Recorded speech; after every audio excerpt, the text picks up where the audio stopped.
So, guys, welcome. Nice to see so many of you here. Today is our first mini training session, which is all about limiting beliefs. I'd like to open this session just by passing on a couple of tips from tribe members. And the first one is from Roz, who was here yesterday. I don't think she's able to come today, but she's one of our ambassadors, and she is a Brit who lives in Spain. She's about 5 years sober now. She's doing great. Although I remember her first day on Zoom, she just cried because alcohol can bring us so low, and that's how she was feeling. And now she's doing great. So she came out with this tip that I did an interview with her on her soberversary for the podcast. And I asked her what tip she could pass on to people. And she said that her secret to success was to treat sobriety like a job. And Roz is a bit older. She's actually about the same age as me. So she's retired and she could treat it like a job. I do realize that a lot of you ladies have got any job, so you can't work full time on your sobriety. But Ros actually did. Every single day she would get up and she would start listening to podcasts. She'd always have a book on the go, and she just really dived into it. It is quite an interesting subject. I don't know if any of you have seen my articles in 60andMe, but I pitched to 60andMe and I told them what I did. And I said, can I write an article for you once a month? And the editor said to me, once a month?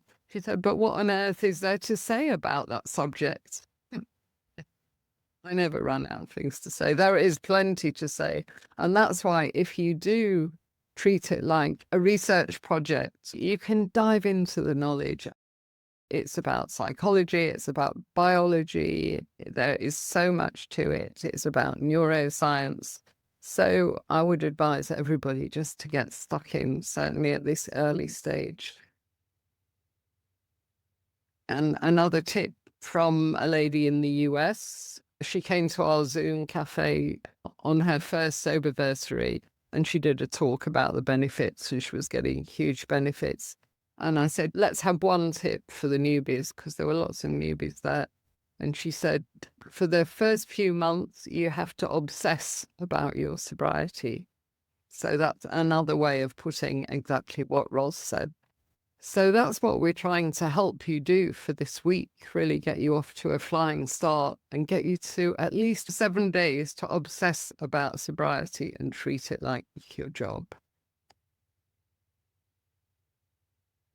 Yeah, we also talk about how you have to throw the book at your sobriety. That's just another way of saying it. So thank you for everyone that did today's task worksheet. If you haven't done that yet, then please do it, because I noticed a few of you in the notes said that you really want this. You really want to quit drinking. And that's wonderful. You'll get nowhere if you don't want to do it. But it takes more than just wanting it. We have to do the work. And that's what this week is about, showing you how to do the work. So you have to get the knowledge, and then you have to apply the knowledge. And a lot of people know everything, but they're not applying it. In Tribe Sober, we talk about landing the helicopter, because many of us, me included, we hovered in our helicopters high in the sky and we weren't applying what we knew, so we didn't make any progress. I wrote down a few of your comments from the exercise because they were so interesting and they can help me to raise points. So Esther made me think of myself, because she says that at 6 p.m. automatically she just pours a glass of wine. And I was very much like that. I'd come home from work and I'd be pouring a glass of wine before I'd even taken my coat off. That's how bad it was and how automatic the habit was. How I broke that habit was at 6 o'clock every evening, I used to go for a walk for an hour. I would put my headphones on, listen to loud music, and walk for an hour, fast. And when I got back home, I was in a different state. I didn't really feel like drinking when I got back. Esther's also saying that her kids are noticing, and they do. They don't miss a trick, our kids. So she really wants to stop. Sheila is putting away 3 bottles of wine a day. She has managed to stop in the past for 51 days, and she felt wonderful. Practically every day, I'm contacted by people that say things like, I want to quit drinking. Some of them say I've been sober for 5 years, but they all say it was great and I just want to be back to that place. Denise feels that her consumption is increasing. So I just wanted to say well done to you for being aware. It does increase, that's what it does, but most of us don't really acknowledge that's happening. So you've caught it at the right stage. And she's on meds for anxiety, and she knows it's a bad combo. And yeah, that happens to a lot of people. They're on antidepressants and they're drinking. And what happens is you're just cancelling out any of the benefits that you would get from the meds, because alcohol is a depressant and alcohol increases your anxiety. There's a saying that I like, and it says, drinking alcohol to quell your anxiety is like pouring gasoline on a fire. It makes it so much worse. So yeah, Denise says she has trouble with mindset. So you're in exactly the right place this evening, Denise. I'm going to talk about that. Jen, hello, Jen. I think you're here, which is great. You're drinking 50 units a week. So that is far too much. We're going to have to get that down. And she knows what she's doing. She says she's not applying HALT, but it's great that she knows about HALT and she's taken that on board. That's an acronym to help you register what's really going on when you've got that craving for a drink. And it stands for hungry, angry, lonely, or tired. Are you any of those things? If you are, then tackle them in another way, because alcohol doesn't really solve any of those problems. She also says that she's not connecting, but I think she's far too hard on herself, because she's connecting a lot on the WhatsApp group and she's coming to the Zoom. So you're doing great, Jen. And she worries about managing emotions without alcohol. So we're certainly going to talk about that, Jen. And remember that little tip that I gave you yesterday that comes from our coach.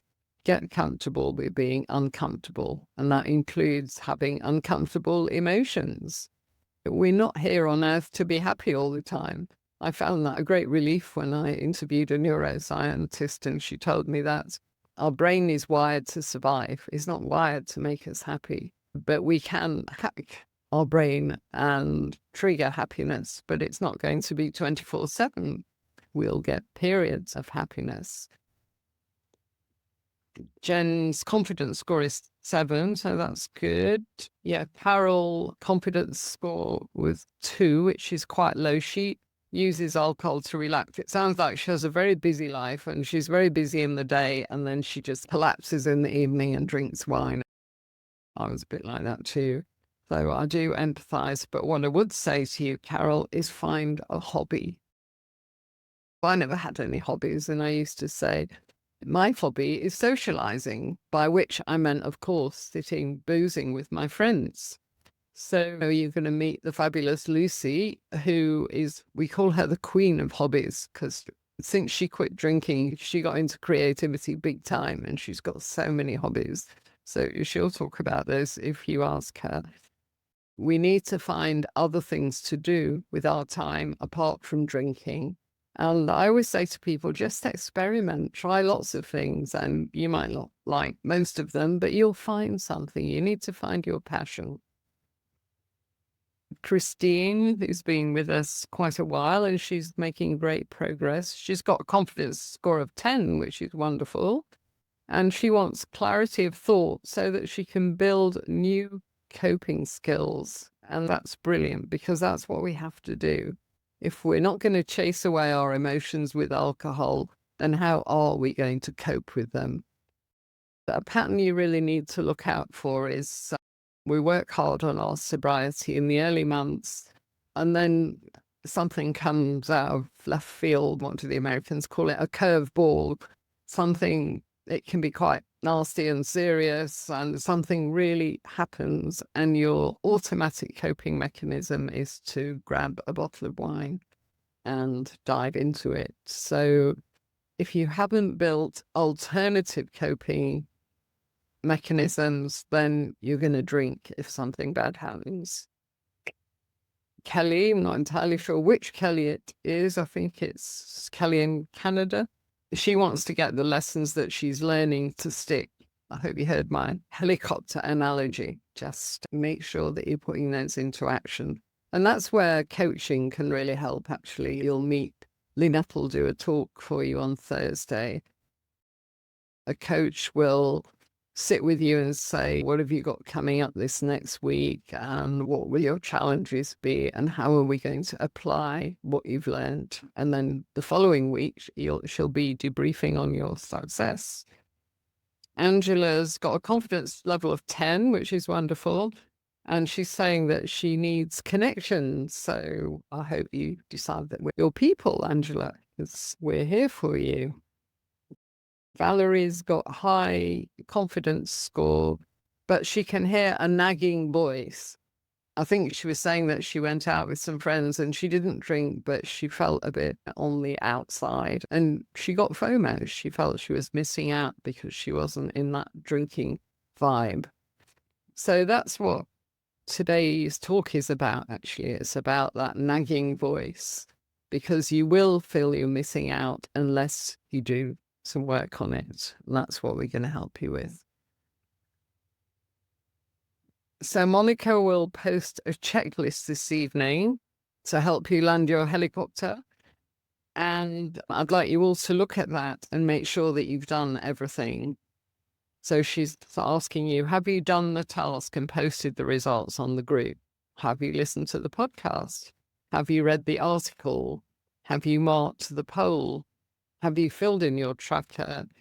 Have you attended or replayed the evening training? And have you stayed sober? So that's Monica's little checklist that she'll always put out for you at the end of the day.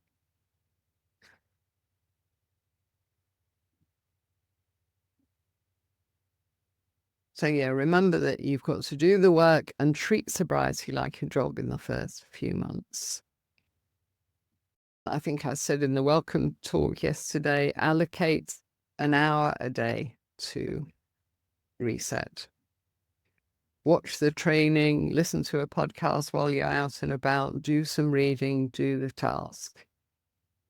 So let's get to our mini training session. If there's one thing that I would like you to take away from this week, it's that this whole thing is not about willpower. And that's why so many of us have failed for so many years. I've got a nice analogy for this. I'd like you to think about underwater swimming. I don't know if any of you can do underwater swimming. I can't really. Some people can do it for several lengths. And yeah, the champions can do that. But even those champions, eventually they have to come up for air. They can't stay down there all the time. So I think using willpower to stay sober is a little bit like that, because eventually it will run out. There's been a lot of research on willpower recently, and they've concluded that it's a finite resource. It's a bit like a muscle. It will get tired. So imagine you're in the gym doing your reps. Eventually you'll get tired. Willpower is like that. And that's why we can do dry January, fine, just to prove to ourselves that we're not alcoholics, goodness sake. But then we'll drink again. Somebody said on this meeting yesterday, they know that at the end of those 30 days, they'll be able to drink again. So that is underwater swimming until the 30th. It's not about willpower. Please take that on board. So if it's not about willpower, what is it about? You're asking yourself maybe. What our job this week is, we want to help you change the way that you think about alcohol so that you no longer see it as something desirable, and then you're not going to get that FOMO. Eventually, if you do the work, you'll walk past a pile of people drinking And you won't get FOMO. You'll just think, I'm so glad I don't do that anymore. Or look at those guys poisoning themselves, if you want to be nasty. It takes time, but just think how many years you've been programmed by society and the alcohol industry. They've both been telling you for decades that it's desirable to drink and you need it to be happy. And I'm sure some of you have been in a situation where you're trying not to drink, maybe just for a few days, and people say, what do you mean you're not drinking? What's wrong with you? You don't drink a lot. You don't have a problem. You're just like me. And they've probably got a problem as well. But it's a minefield when you bring up that subject in society. It's because the societal norms are so strong. But once you accept the truth about alcohol, which is that it's just poison in pretty bottles, you'll no longer see it as something that you need willpower to resist. So this week, we're working with you on a deeper level. And today I want to talk about limiting beliefs, or false beliefs, which some people call them. Because if you can change your limiting beliefs around alcohol, you'll no longer need willpower at all, because your desire to drink will just diminish. So what is a limiting belief? I had to quit drinking for health reasons. I had breast cancer and I was so scared that it was going to come back. So I did. I managed to quit eventually. But I was rather depressed, to be honest. I just thought, that's it, my life's over now. I convinced myself that I was quite old, so I'll just stay home and read books, and the fun times were over. I wasn't at all excited at the prospect of sobriety. But now, with hindsight, I can look back on those days and think how I had no idea that I was going to gain so much more than I would lose. My limiting beliefs, my personal beliefs, were I need alcohol to socialize, to relax, to deal with stress, to have fun. And I asked you about your limiting beliefs, didn't I? And they were pretty similar. And the biggest one seemed to be dealing with stress. So we have to unpack these limiting beliefs. And first of all, we can do that intellectually. So I can tell you the truth about the stress belief. And the truth is that alcohol will numb your stress temporarily, and then it will return, quite possibly at 3 a.m. in the morning, and you'll lie there racked with anxiety about whatever you were stressing about. So let's just think how we get these limiting beliefs in the first place. Think about the marketing, all the marketing. Big alcohol is so rich, and they spend trillions on marketing every single week. And there was a headline in the British Guardian recently that I really thought was great. And it said that champagne, which us ladies have a thing for champagne, don't we? I certainly used to. And champagne, they said, that in this headline, it's 10% ethanol and 90% marketing. And I thought, wow, that is so true. So there's the marketing, and then there's just conditioning as we grow up. My parents weren't particularly dependent, but I still remember as a child, people would come round and the wine would come out and the atmosphere would just lift and people would be jolly and happy. So my perception was that all this stuff they're drinking, it must help them. And then we go to college and everybody else is drinking and the booze is really cheap and we just want to fit in with everybody. So we get in that group. And then we go to work, and I was in corporates for many years, and every single corporate that I worked in, there was a work hard, play hard culture. You were expected to go down the pub with your colleague, and I had a job where I was expected to take people out for lunch and buy them an expensive bottle of wine. It's in every industry. And when I used to coach, I would have a client that would say things like, oh, in my industry, everybody drinks. And so many people from different industries came out with that. So it is everywhere. And then we've got the mommy juice and the midlife stress and right into retirement. And big alcohol is targeting us at every of those life stages.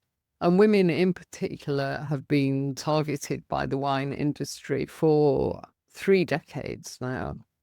And it's appalling, really. And St.Johnston broke this story in 2013, and she called it the pinkifying of alcohol. They literally worked very hard on the packaging, on making it available in supermarkets so that when we went to do the shopping for the family and we got the food, you'd pick up the wine as well. You didn't have to go to a liquor store to get wine anymore. And it's in all the movies. I play a game now when I watch a movie, and I think how many minutes until the star of the show comes out. And the star of the show, of course, is alcohol. The glamorous heroine will always have a beautiful glass of wine, and the macho hero, he'll have his scotch, won't he? So it's everywhere. And the result is that it's so normalized, and then we get peer pressure as well. I believe that alcohol is the only drug that we have to justify not taking. And it is a drug. Alcohol kills far more people than all the hard drugs put together. If you want the stats, 3 million people a year globally die from alcohol-related causes. That's from the World Health Organization. Our conscious mind knows that we're drinking too much, and we do want to change, as so many of you said. But these limiting beliefs that are sitting in there, in our subconscious, are in conflict. And our subconscious mind is much, much more powerful than our conscious mind. And it works 24/7. It never sleeps. It absorbs everything that happens to us. Our subconscious mind is in conflict. So we end up with this inner struggle, which is like an endless dialogue in our heads, or what was it? Valerie called it a nagging voice. I would wake up and I would think, oh no, got hammered again last night. I must quit drinking. And then this other voice would say, but you'll lose all your friends, and how are you going to relax, and how are you going to deal with stress? You get these awful dialogues going on. And one of the many benefits of sobriety is just finding peace. No more noises in your head. No more voices. So what can we do?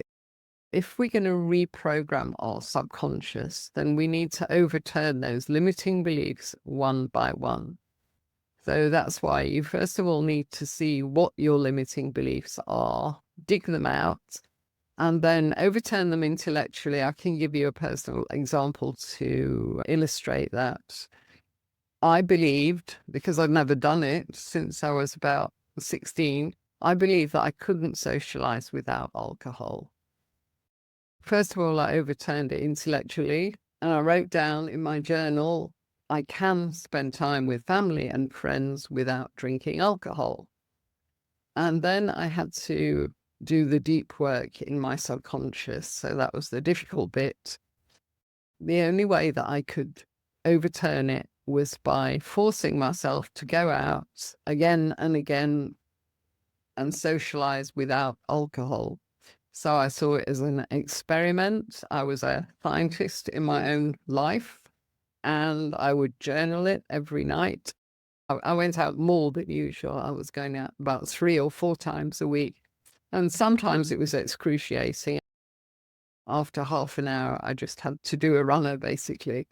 But every night I wrote it up, and it was 2 columns. What did you really hate about it? And why was it so difficult? And then the other column, was there anything that you enjoyed?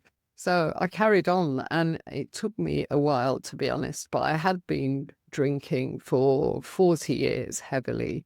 So I knew it wasn't going to change in 5 minutes.